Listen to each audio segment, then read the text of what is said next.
હરિઓમ શ્રી કૃષ્ણ વંદે જગદગુરુ. કેમ છો મારા વાલા મિત્રો? મજામાં ને? ફરી એકવાર આપણા સૌની ઉપસ્થિતિનું હું આપણી ગીતા જ્ઞાન ગંગાની ખાસ વિશેષ શ્રેણી સંપૂર્ણ સનાતન ગ્રંથ પરિચય જ્ઞાન ગંગામાં હાર્દિક સ્વાગત કરું છું. સૌને મારા જય શ્રી કૃષ્ણ, રામ રામ, જય માતાજી, રાધે રાધે, હર હર મહાદેવ હર. તો વાલા મિત્રો, આપણે સનાતન ધર્મનો પ્રથમ ભવ્ય તબક્કો વેદો પૂરા કરી બીજો તબક્કો વેદાંત અને ઉપનિષદ ચાલુ છે, જેમાં આજનો મુખ્ય સંવાદ 8મી ઉપનિષદ એતરીય ઉપનિષદ પરિચય વિશે વિગતવાર ચર્ચા કરીશું.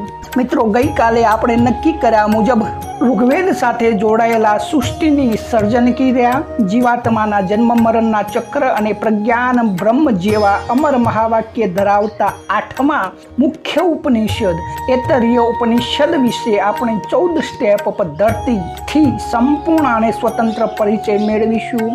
તો મિત્રો, આની નામ અને વ્યાખ્યા. તો નામ એતરીય ઉપનિષદ.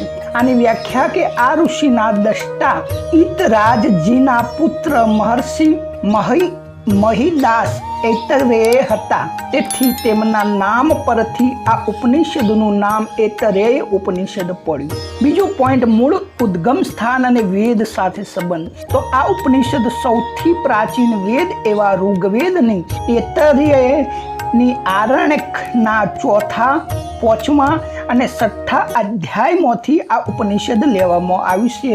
તે ઋગ્વેદીય પરંપરાનો સર્વોચ્ચ જ્ઞાન ગ્રંથ માનવામાં આવે છે. ત્રીજો પોઈન્ટ મિત્રો, કદ અને રચના.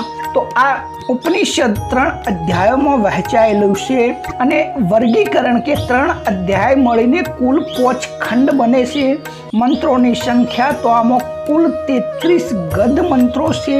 ચોથો પોઈન્ટ મિત્રો, પૃષ્ઠભૂમિ અને દાર્શનિક આધાર. તો આ મુખ્યત્વે 3 બાબતો પર પ્રકાશ પાડે છે. 1, પરમાત્મા દ્વારા આખી સૃષ્ટિનું સર્જન. બીજું, જીવાત્માના 3 જન્મ અને સંસાર ચક્ર.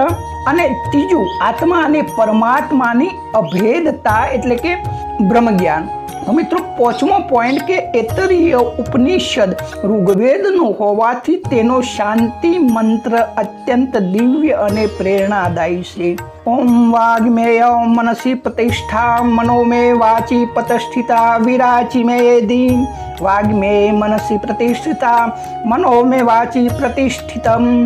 ઓમ શાંતિ શાંતિ શાંતિ. તો મિત્રો, આનો અર્થ થાય, મારી વાણી મનમાં સ્થિર થાય અને મારું મન વાણીમાં સ્થિર થાય. હે પ્રભુ, આપ મારી સામે પ્રગટ થાવ, મારો વેદ જ્ઞાન સાથેનો સંબંધ સદા જળવાઈ રહે. મિત્રો, 6થો પોઈન્ટ, સૃષ્ટિ સર્જનની કથાનો પ્રારંભ. તો આ ઉપનિષદના પ્રથમ અધ્યાયમાં સૃષ્ટિ નિર્માણની અદ્ભુત કથા આવે છે. તો સૃષ્ટિની ઉત્પત્તિ કઈ રીતે થઈ? તો આ ઉપનિષદ જણાવે છે કે શરૂઆતમાં માત્ર આત્મા ગણો, બ્રહ્મ ગણો કે પરમાત્મા ગણો એક જ હતો, બીજું કશું જ નહોતું. તેમણે વિચાર્યું કે હું લોકની રચના કરું. તો પરમાત્માએ સંકલ્પથી 4 લોક બનાવ્યા. 1, અંબ એટલે કે સ્વર્ગથી ઉપર, મરીચી એટલે કે અંતરિક્ષ, ત્રીજું મર એટલે કે પૃથ્વી, અને ચોથું આપ એટલે કે પાતાળ એટલે કે જળ. તો અંબ, મરીચ, મર અને આપ, આ 4 લોકની પરમાત્માએ સંકલ્પથી રચના બનાવી. 7મો પોઈન્ટ, વિરાટ પુરુષ અને ઇન્દ્રિયોનું પ્રાગટ્ય કઈ રીતે થયું? તો મિત્રો, લોક બનાવ્યા પછી પરમાત્માએ જળમાંથી એક વિરાટ પુરુષ એટલે કોસ્મિક બોડીને બહાર કાઢ્યું અને તેને આકાર આપ્યો. તે વિરાટ પુરુષમાંથી ઈંડાની જેમ વિવિધ અંગો અને તેના દેવતાઓ પ્રગટ થયા. મુખમાંથી વાણી અને અગ્નિ, નસકોરામાંથી પ્રાણ અને વાયુ, ઓખમાંથી દષ્ટિ અને સૂર્ય, કાનમાંથી શ્રવણ શક્તિ અને દિશાઓ, અને મિત્રો હૃદયમાંથી મન અને ચંદ્રમાં પ્રગટ થયા. તો મિત્રો, 8મો પોઈન્ટ કે આ દેવતાએ મનુષ્ય શરીરમાં કઈ રીતે પ્રવેશ કર્યો? તો વિરાટ પુરુષના અંગમાંથી પ્રગટ થયેલા દેવતાઓને રહેવા માટે યોગ્ય સ્થાન તો જોઈએ. તો પરમાત્માએ પહેલા ગાય અને ઘોડાનું શરીર બનાવ્યું, પરંતુ દેવતાઓને અસંતોષ થયો. અંતે પરમાત્માએ મનુષ્યનું શરીર બનાવ્યું. ત્યારે દેવતાઓ બોલી ઉઠ્યા કે આ અદ્ભુત છે, અને બધા દેવતાઓ અગ્નિ, વાયુ, સૂર્ય વગેરે મનુષ્ય શરીરના અંગોમાં પોતપોતાની શક્તિ બનીને બેસી ગયા. પછી પરમાત્માએ કઈ રીતે પ્રવેશ કર્યો? તો 9મો પોઈન્ટ છે કે બ્રહ્મનો સીમંત એટલે કે બ્રહ્મરંધથી પ્રવેશ. તો બધું બન્યા પછી પરમાત્માએ વિચાર્યું કે મારા વગર આ શરીર કેવી રીતે જીવી શકે, ચેતનવંતુ કઈ રીતે થાય, શક્ય જ નથી. તો પરમાત્માએ મનુષ્યના મસ્તકના સૌથી ઉપરના ભાગ, જેને બ્રહ્મરંધ, મુર્દા, સીમંત, તાળવું કહીએ છીએ, તો પરમાત્માએ મનુષ્ય મસ્તકના સૌથી ઉપરના ભાગ બ્રહ્મરંધને ભેદીને મનુષ્યના શરીરમાં પ્રવેશ કર્યો. આથી જ મનુષ્યના મસ્તકનો ઉપરનો ભાગ અત્યંત પવિત્ર માનવામાં આવે છે અને યોગ સાધનામાં તેને સહસ્ત્રાર ચક્રનું સ્થાન પણ કહેવાય છે. મિત્રો 10મો પોઈન્ટ કે આ ઉપનિષદમાં જીવાત્માના 3 જન્મ બતાવ્યા છે. તો બીજા અધ્યાયમાં મહર્ષિ એતરે મનુષ્ય એટલે કે આત્માના 3 જન્મ સમજાવે છે. પ્રથમ જન્મ પિતાના વીર્ય રૂપે માતાના ગર્ભમાં સ્થિત થવું, આ પ્રથમ જન્મ. દ્વિતીય જન્મ એટલે કે બીજો જન્મ માતાના ગર્ભમાંથી બાળક રૂપે બહાર આવવું, આ બીજો જન્મ. અને તૃતીય જન્મ, ત્રીજો જન્મ કે મનુષ્ય પોતાના કર્મો પૂર્ણ કરીને જ્યારે મૃત્યુ પામે અને નવો દેહ ધારણ કરે, તો આ મિત્રો ત્રીજો જન્મ. તો જે સાધક આ 3 જન્મોના ચક્રને સમજી લેશે, અર્થાત અહીં ઋષિએ કહેવા માંગે છે કે મનુષ્યના ગર્ભમાં તમારો જન્મ થયો, ગર્ભમાં આવ્યા, ગર્ભમાંથી બહાર નીકળી બાળક રૂપે પ્રગટ થયા અને શરીર પૂરું થતાં મૃત્યુને સમર્પિત થઈ ફરીવારના તમે જન્મ્યા. તો આ 3 જન્મોના ચક્રને સમજી લે તે સંસારના બંધનમાંથી મુક્ત થઈ જાય છે. જેમ ગર્ભમાં જ આ જ્ઞાન પામેલા ઋષિ વામદેવજી મુક્ત થઈ ગયા, સુખદેવજી મુક્ત થઈ ગયા, અષ્ટાવક્રજી મુક્ત થઈ ગયા.